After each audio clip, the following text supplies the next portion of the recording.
Kahit pa ni, i-action pa na siya kana. Sangko din dili. Dahil curve ang imong paglabay. Okay?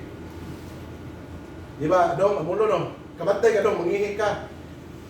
Kung mangihi ka straight man yung kay na, padong na dito, dapat mabot na dito sa IBR3. Ba't ba yung isip mangihi ka, diha naman kutong? Because of the force of gravity. Panag mga bumbiro, naisunog. Di ba?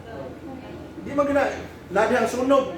Magpasilid ka nga, yung nanaw ni mo, di ka nakaabot, tora na dito sa ubos. Kasi buhaton ilan ang ipasaka o gamay. Ano naman ay curve. Because of the gravitational pull of the earth. Okay.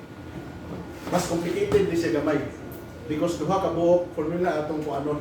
Magkuha man ta sa rectilinear motion ani, then magkuha sa ta sa free falling diri. Complicated di siya gamay ang imong buhaton diri. But nevertheless, dahil technique na ko nga sayo na sa kayo. Anyway, di pa manda na, ari pa manda. Ari pa manda sa rectilinear. Then we have the rotational motion.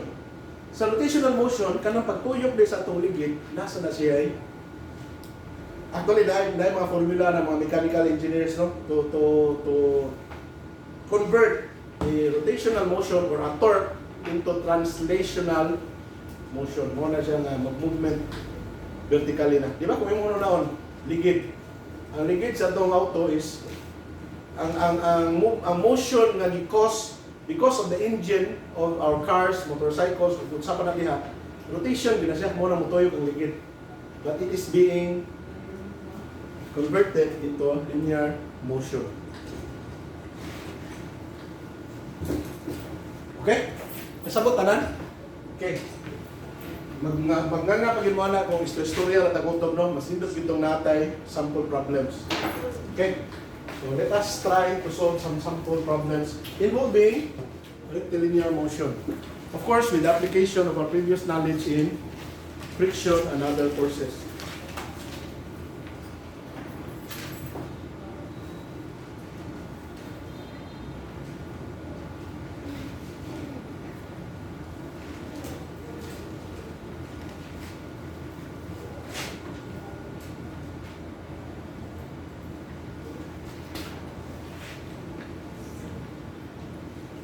Sample.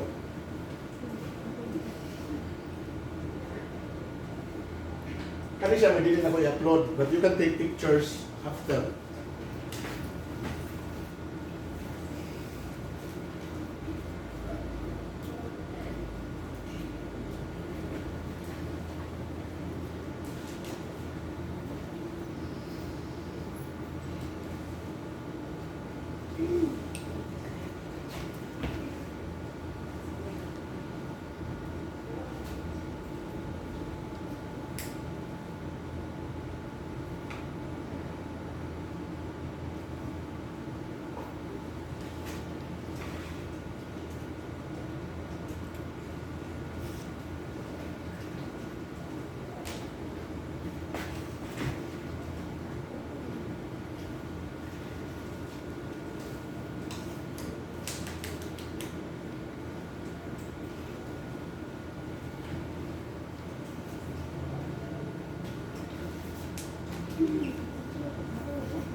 Okay?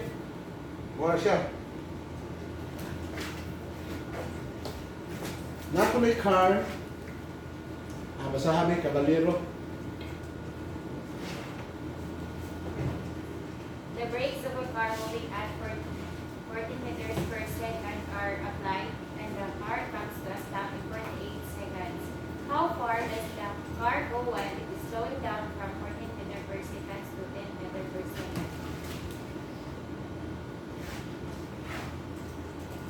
So sa ito nasabtan. Nagadagan na auto. Yung velocity is at 14 meters per second. Then the brakes are applied and the car comes to a stop after 48 seconds. Then pangutan na, how far does the car go while it is going down from 14 to 10? So, atong drawingon. Isog kayo sabto, no? Ano, English good. Okay, na car. Gadagan, dire. Siyempre, gadagan na siya. At this is time nga ning abot siya dire. Siyempre, napali siya dinapita, nakita dire yung nani po. Atong tanawon ang mga different scenarios. Kani siya at time equal to 0. Time equal to 0. Ilang may velocity dire sa car?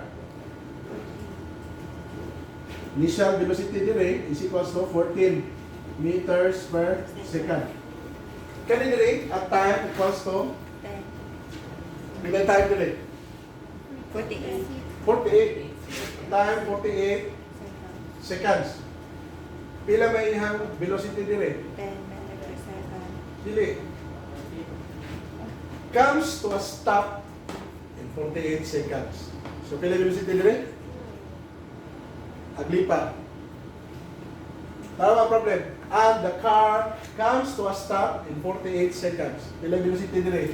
At 28 seconds. At 48 seconds. Pila?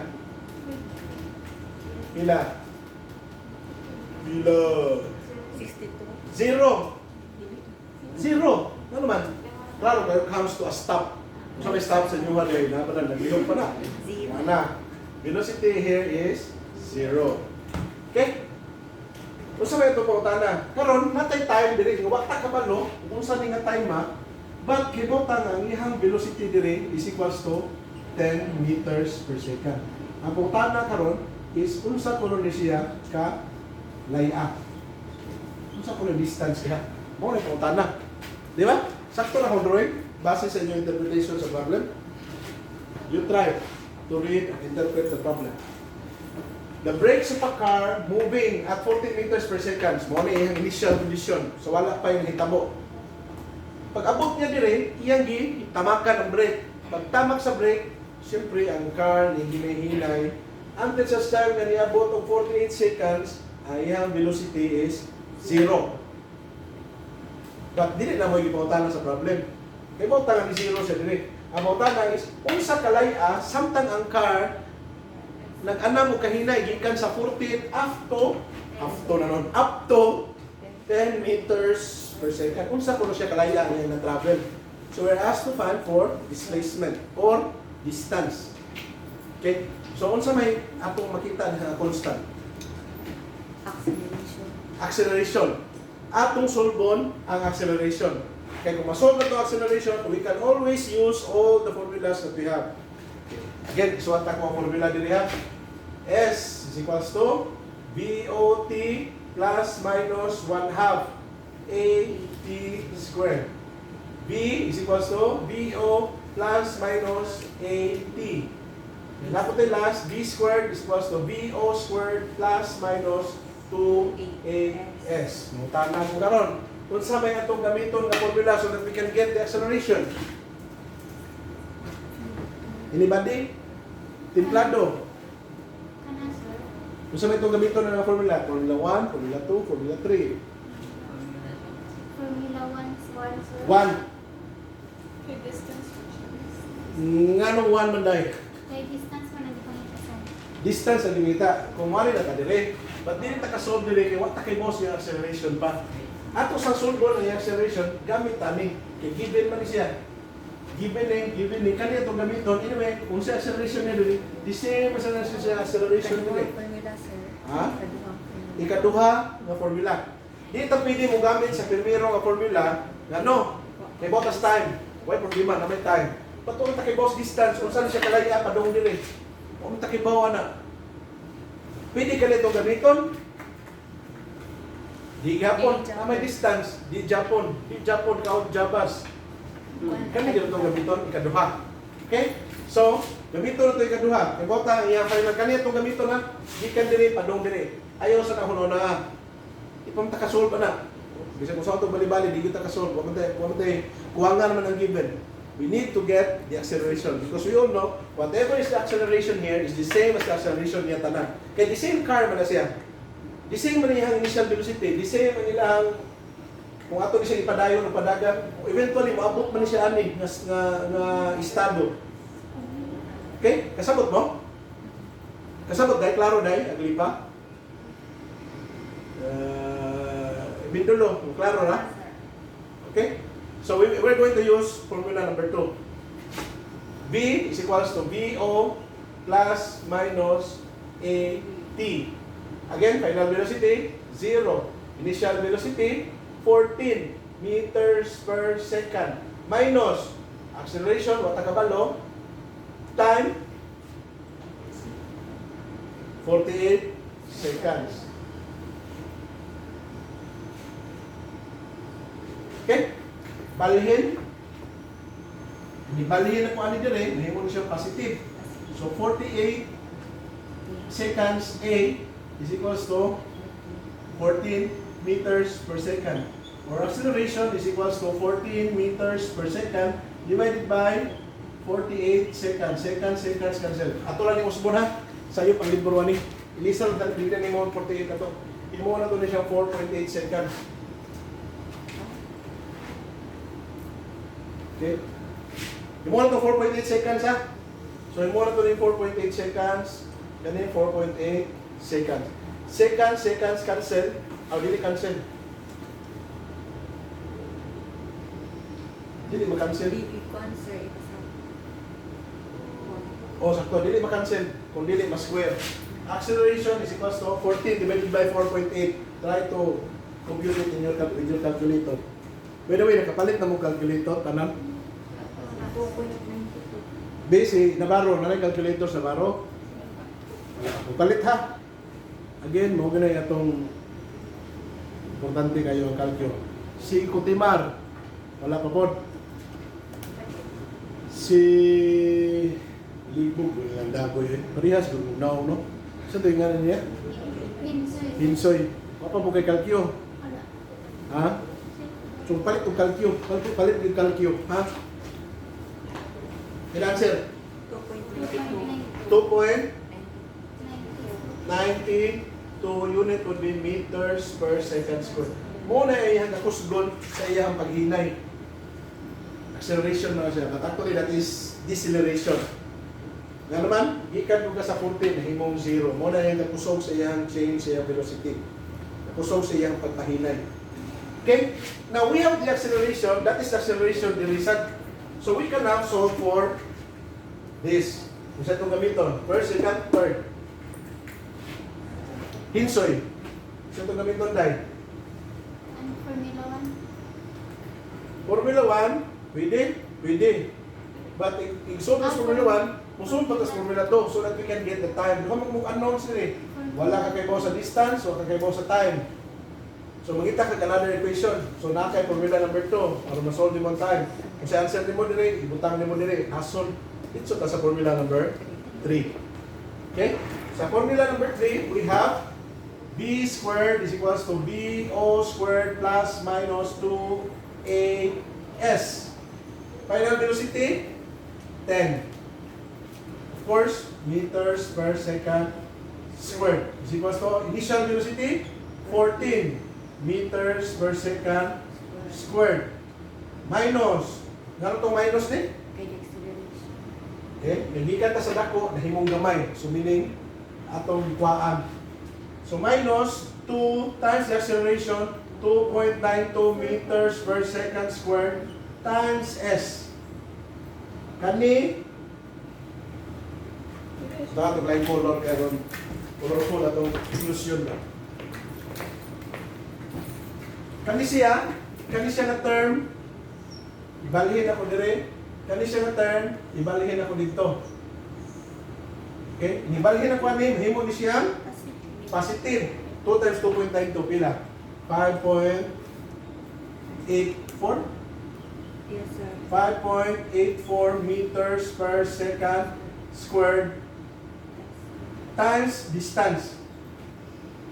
is equals to, kani 14. 14 squared, that is, pila, 14, 14. 196. 196 unit would be meter squared per second squared. Minus 100 unit would be meter squared per second squared.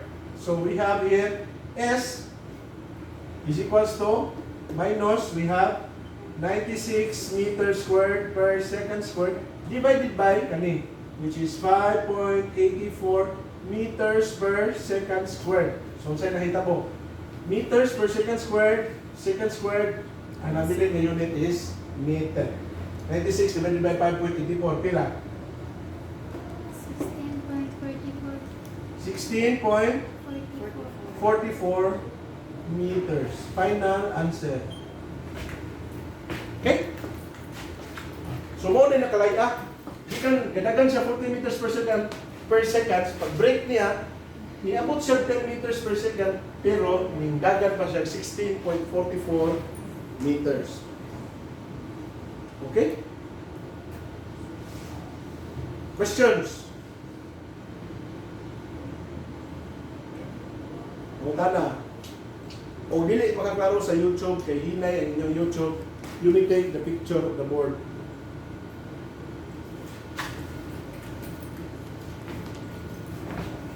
Okay, other problem.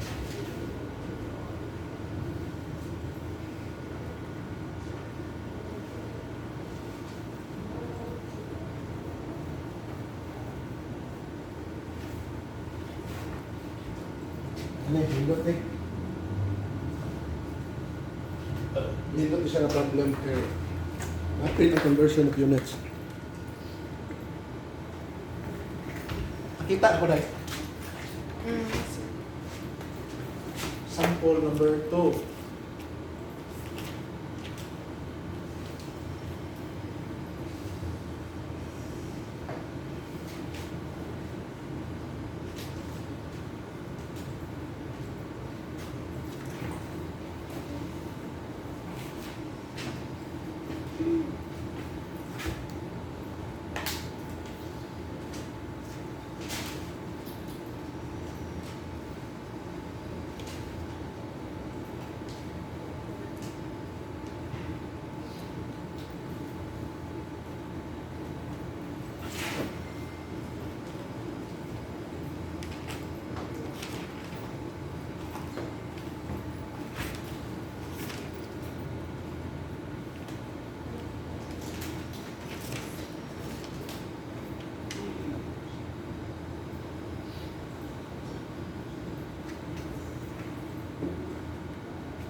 Ligara.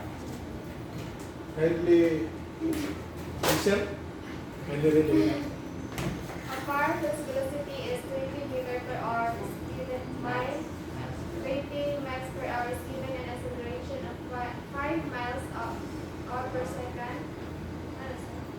What is its velocity after it has gone 0 to 25 miles? Okay? So nakasabot mo sa problem. May kadagan na car, yung velocity is 20 miles per hour. Then after it is given that it has an acceleration of 5 miles per hour second. Buot pasabot na 5 miles per hour second. 5 miles per hour per second. Muna buot pasabot niya. What is its velocity after it has gone 0.25 miles. Lubog kamay. Ngano? Miles per hour, second. Miles. So, usually sa English system, FPS, ito yung gamit. Di ba, kinumdo mo? Sa English system, FPS, foot, pound, second. Sa metric system, natay MKS o CGS, meter, kilometer, second, CGS, centimeter, gram, meter, kilogram, second. Then sa CGS, centimeter, gram, seconds. Dito mo gamit ang FPS, pwede. Pwede rin sa loob, dili FPS. Gusto tanaw na kung sa iyang choices dito.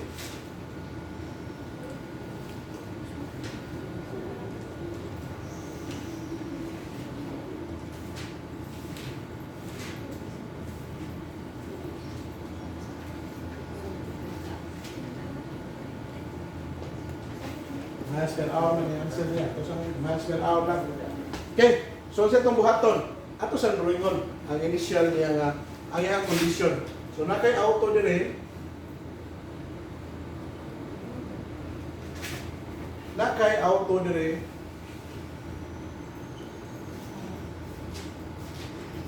kay mo kas time dire, wala given nga time, no?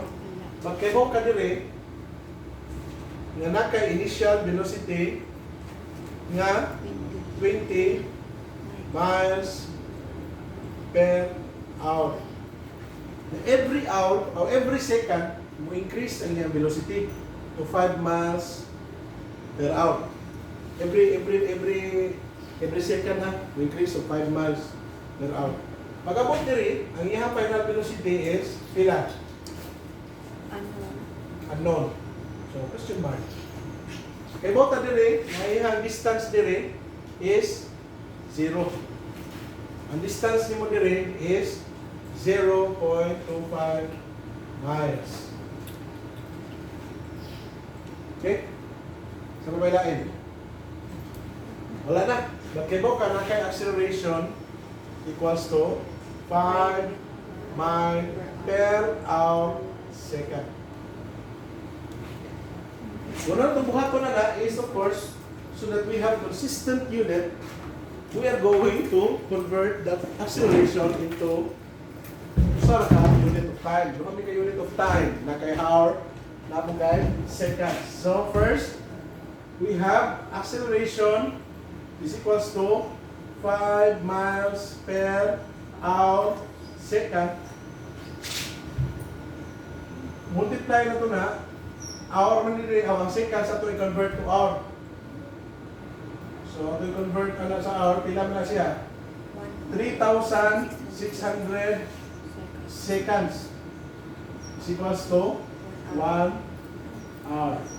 Second cancel, acceleration will become 5 times 3,600 pila. 18,000. Ha? 18,000. So acceleration will become 18,000 miles per hour squared. Okay? Consistent na ito unit. Hour na lang, nawa ng second. Susunod ng buhaton. Kung sa kay gamito na ito ang formula, we're asked to find for the final velocity. Kung sa kay gamito na ito ang formula, Katulo, sir. ikatulo. Siyempre, ikatulo ito gamiton. Kaya wala may given nga time. Ang gihatag is distance. So we have b squared is equals to bo squared plus minus 2as. Mutana ko, sa gamiton, plus or minus? Plus. Ganong plus man? Kay, plus, increase. Increasing man siya. Huwag man i-sulti diya, no? Pero klaro kay acceleration of 5 miles per hour second. So plus ang atong gamiton. Final velocity, wata kabalo, v squared is equals to initial velocity.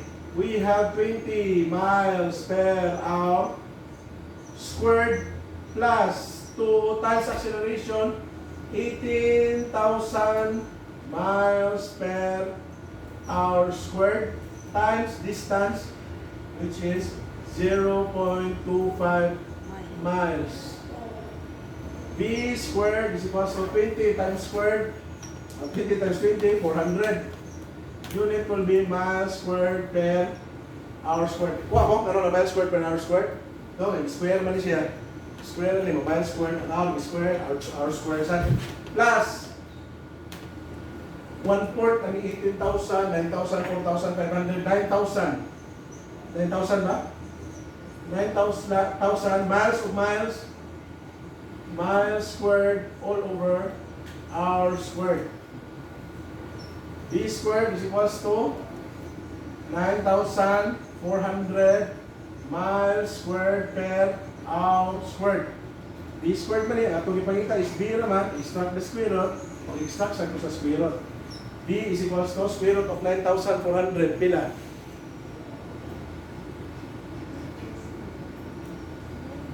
Pila dagoy?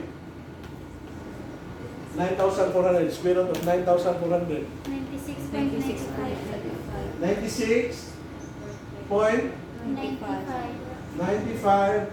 unit would be miles per answer. One ang square. Lagi square root man. Okay na lang? Lagi pa? Nakakuha ba ka? Wala ba ka-attend natin na itong mga previous? Pero nato ka sa kuhan? YouTube? Okay. Bisan pagdili ninyo klase, akong i-upload sa YouTube. Kasi po karon, answer ko ani.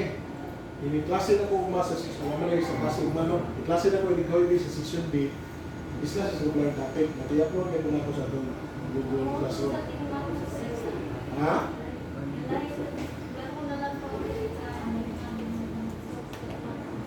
Ano man? Ha? Tunguna yung tanong. Mas kaya na tanong ka kaya ang dako ta o makaber kung kada season ng lalim ng diskusyon. Dili na balik. Kung balik po ta, gamay kita nga-discuss eh, kausa na sa klase sa kasunod na. Yung kung klase ko ninyo o 3 hours for sure, dili mo maminaw na. No? Sa baka, ang gusto mo ay basa, ang tingog gali. Diba? Ang concentration, span sa concentration sa tao is nara na sa mga 1 hour. Unless ang topic interesting kayo. Like ang topic is uyab, ang lipay, yung mga. Bisa pag tibukan daw, magtanaw na kamaliro, no? Pero ang topic na ni classroom, taas na nila sa oras, kapuyo na mo paminaw. Ang best po, kapuyo na pag-explain, 1 hour pa na po ito. That is why, discuss ko 1 hour, supposedly, o dapat tayo face to face, 1 hour ko mag-discuss after na exam.